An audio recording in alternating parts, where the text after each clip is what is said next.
Welcome back. Let's continue with our lecture on mathematical physics. In the last lecture, we have seen the residue theorem and how to use it for evaluating the complex integral. In this class, let's look at more example and especially how to use the residue theorem for evaluating the integrals of real valued function. Integral using the residue theorem. This is a course of PH 3103 at ISAR Calcutta, and we are going to use residue theorem to integrate the real valued function.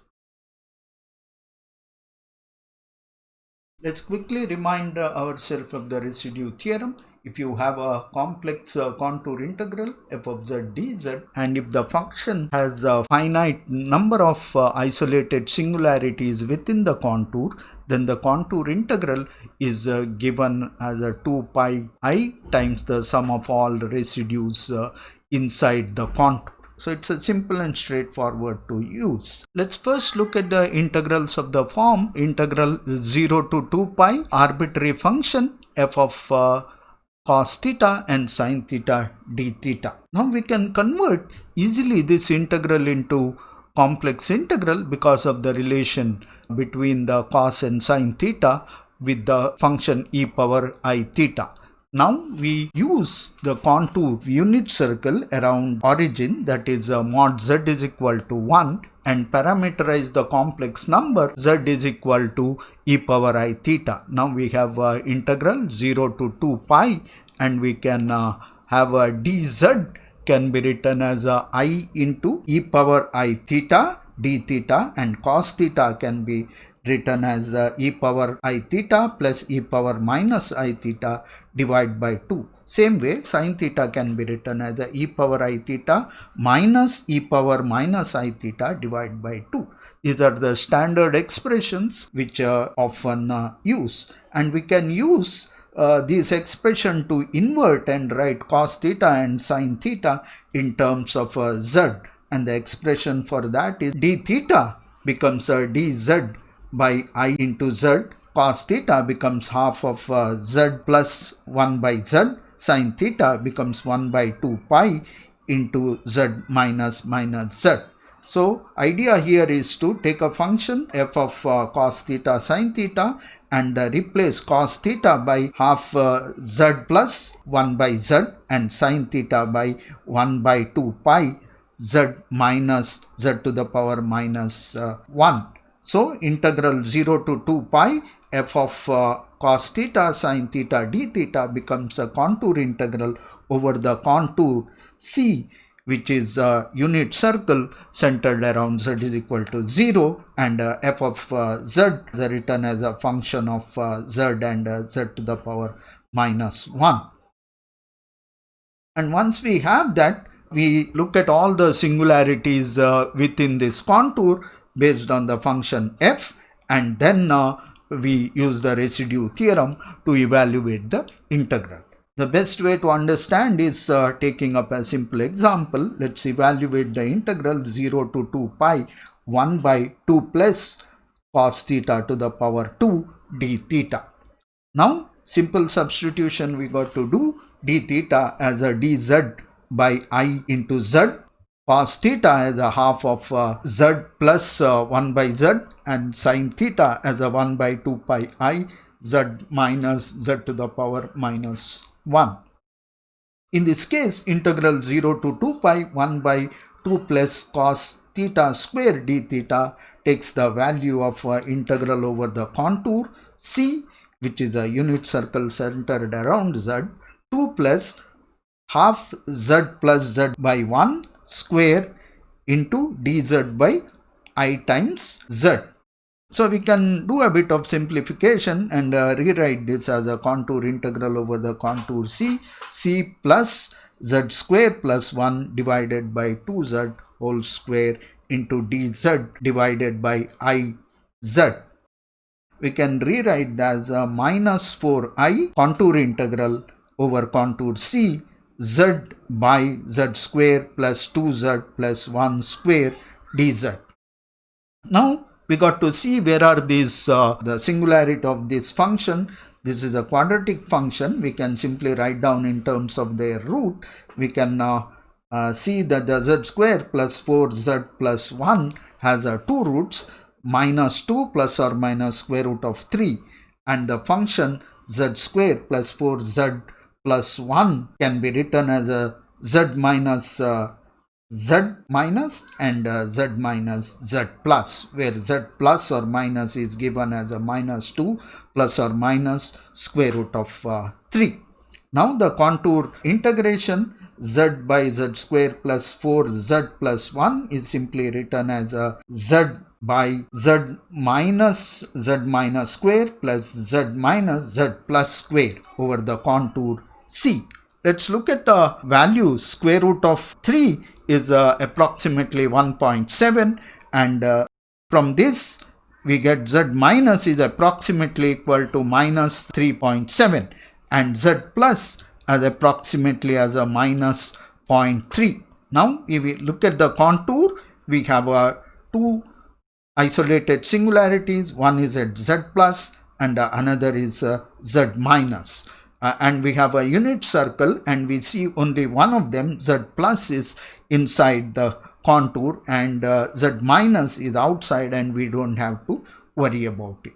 Now let's take the integral of this function. We have to simply compute the residue of f of z as z plus and multiply it by 2 pi I. The 2 pi I is missing here, has to be 2 pi I times the residue. So let's compute the residue. It's a pole of order 2 at z plus.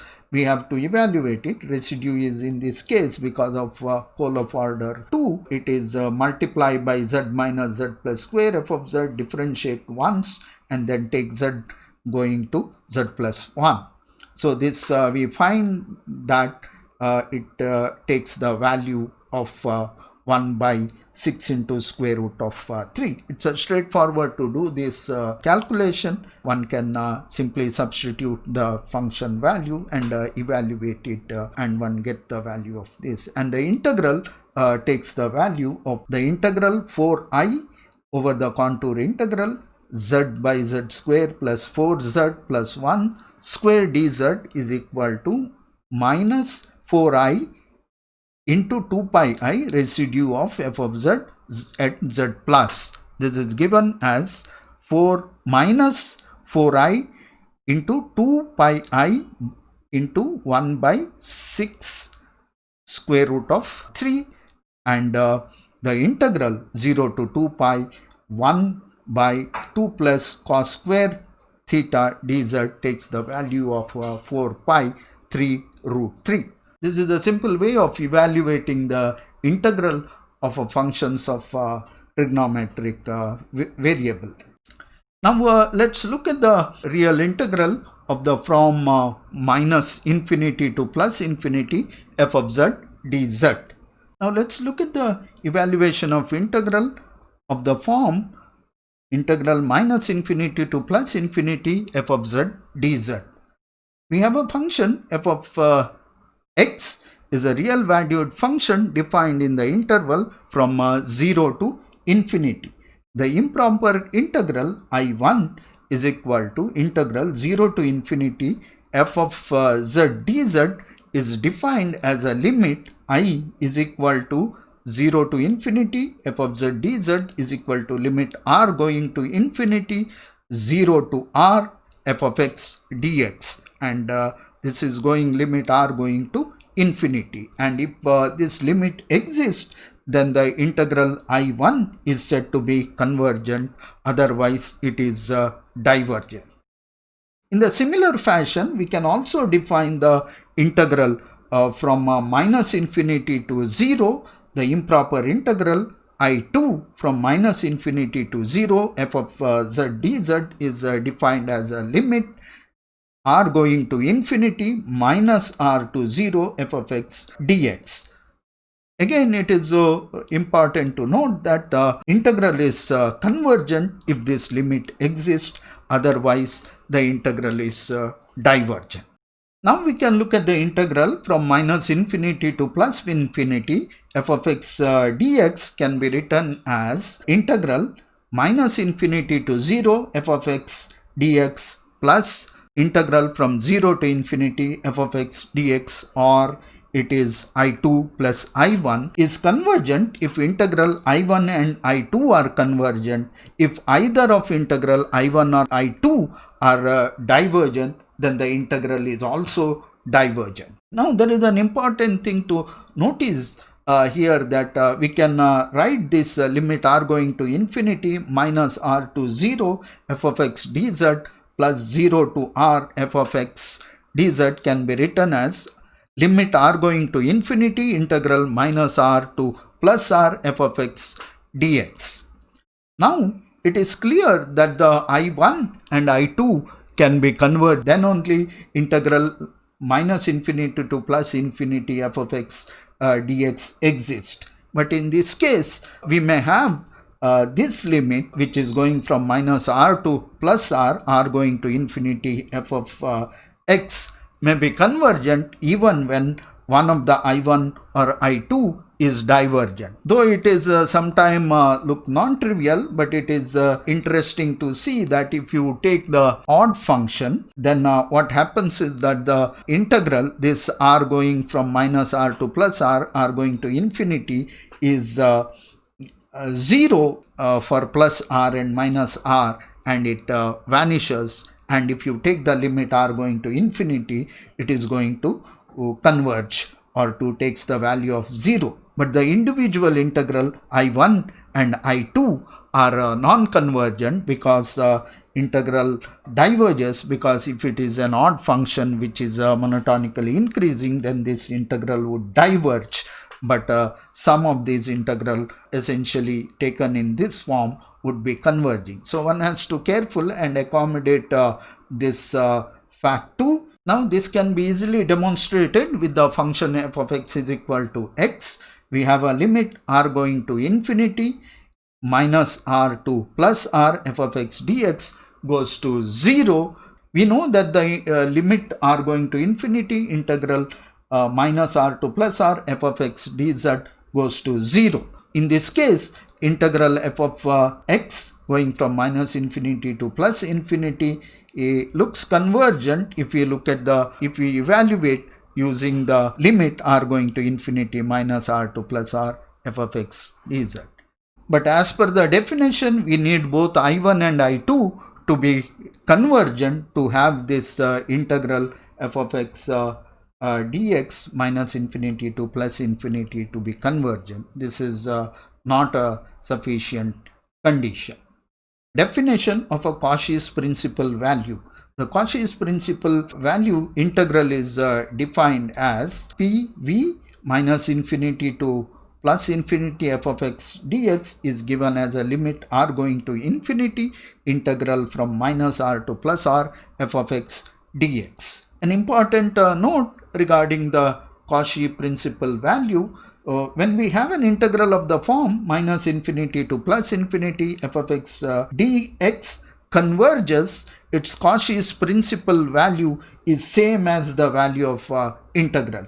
If the integral diverges, then it may possess as a Cauchy principal value. So this we have already shown for the function such as an odd function f of x is equal to x. We see that the integral from minus infinity to plus infinity f of x dz does not converge because individual integrals I1 and I2 are not convergent. But Cauchy's principal value of the integral is converges because of the odd function values getting exactly cancelled out with respect to each other. So this is clearly defines that if the integral converges, then its value must be same as a Cauchy's integral. But if the integral diverges, it is not necessary that the Cauchy principal value do not exist. It may be still finite. So look at the way of evaluating the real function from minus infinity to plus infinity f of x dx using the residue theorem. To evaluate the integral f of x dx from minus infinity to plus infinity, the function usually of the form of p of x by q of x. You know that the function f of x itself is continuous on a real axis, that is from minus infinity to plus infinity. Now, first thing to do is we replace the real variable x by a complex variable and use the residue theorem for integrating the f of z over a closed contour C. Contour C that consists of an interval from minus r to plus r on real axis and the semicircular arc C of r of radius r large enough to enclose all the poles of f of z is equal to pz by qz in the upper half plane of imaginary z is equal to greater than 0. So this is a basic idea to use. It's a lot of word. Let's use a picture to simplify this or explain this how it is going to happen. So we have a function f of x which is now written as a complex variable f of z is equal to pz by qz. We know that there are singularity is not on y is equal to 0 or x axis because the function f of z is a continuous on the real x axis. So we don't have any poles on that. The poles are scattered along positive and negative z plane. The y axis is the imaginary z. The positive z is the upper half of y axis and the negative z is the lower half of negative axis. So we have a scattered singularity over the z plane and we have no singularity on x axis or y is equal to 0 plane. In order to take the integral, we use contour about imaginary z greater than 0 or the positive y axis and ignore the negative y axis. For taking the integral from minus infinity to plus infinity, what we do is we look at the singularities of the function f of z is equal to pz by qz.